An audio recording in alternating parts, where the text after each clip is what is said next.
सावन मास 2025 28 जुलाई।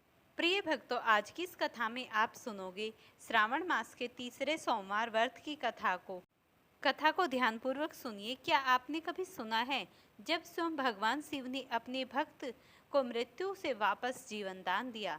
आज श्रावण मास के तीसरे सोमवार की कथा में आपको चलेगी एक दिव्य यात्रा, जहां आस्था से मौत की हार मानी गई है।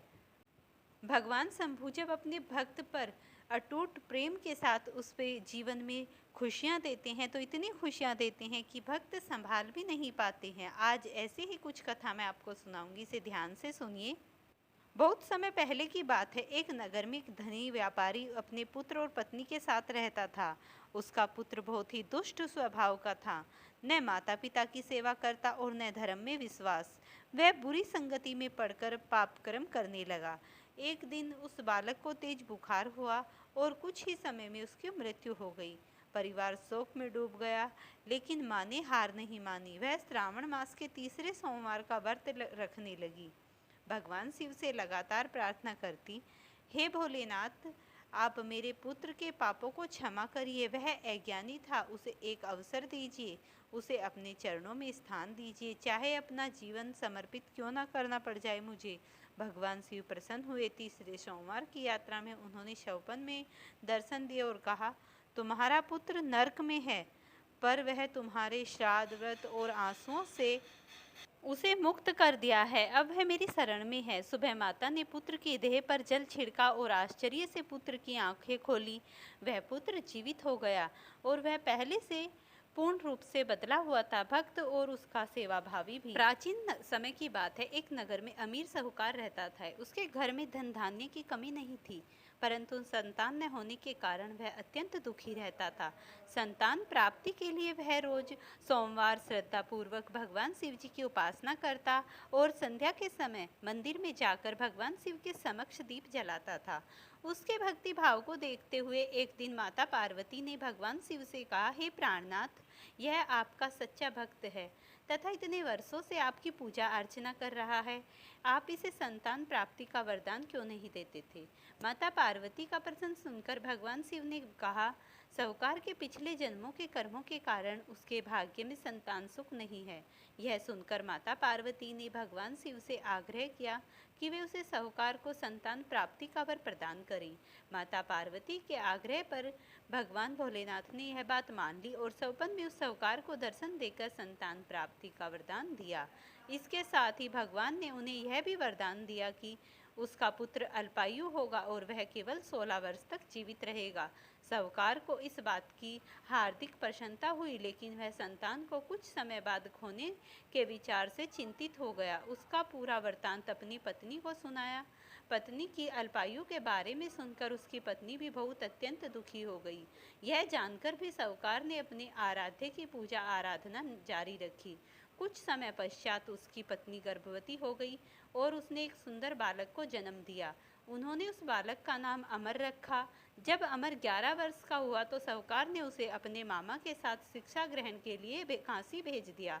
काशी जाने से पहले साहूकार ने बालक के मामा को कुछ धन दिया और कहा कि तुम जिस मार्ग से जाओ वहाँ यज्ञ और ब्राह्मणों को भोजन अवश्य कराना। इसके बाद दोनों मामा भांजे काशी की ओर निकल पड़े। यात्रा करते हुए बालक और उसके मामा एक राज्य में विश्राम के लिए रुके।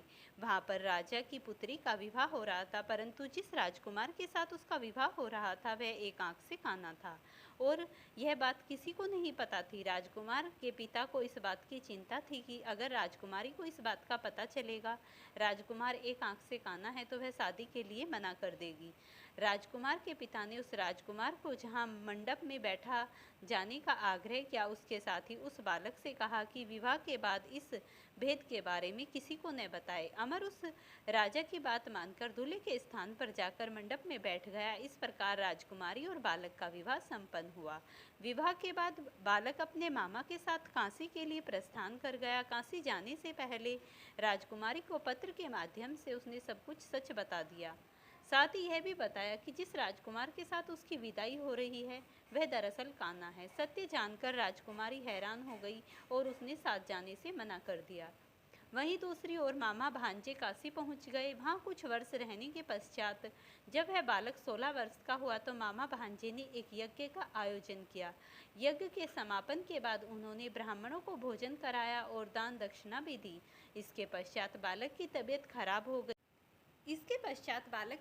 खराब होने लगी। वह मूर्छित होकर जमीन पर गिर गया और उसकी मृत्यु हो गई। जब उस बालक के मामा ने बालक को इस अवस्था में पाया तो वह जोर जोर से विलाप करने लगा। उसी समय भगवान शिव और माता पार्वती उस मार्ग से गुजर रहे थे। जब उन्होंने विलाप की आवाज़ सुनी तो माता पार्वती ने भगवान शिव से आग्रह किया कि वो उस रोते हुए व्यक्ति का कष्ट दूर करें। तब भगवान शिव ने देवी पार्वती को बताया कि यह वही साहूकार का पुत्र है जिसे उन्होंने 16 वर्ष तक जीवित रहने का वरदान दिया था। तब माता पार्वती ने कहा कि हे प्राणनाथ, इस बालक का पिता पिछले 16 वर्षों से सोमवार का व्रत करते हुए आपके समक्ष दीप जलाता है। कृपया आप इसके दुखों को दूर करें।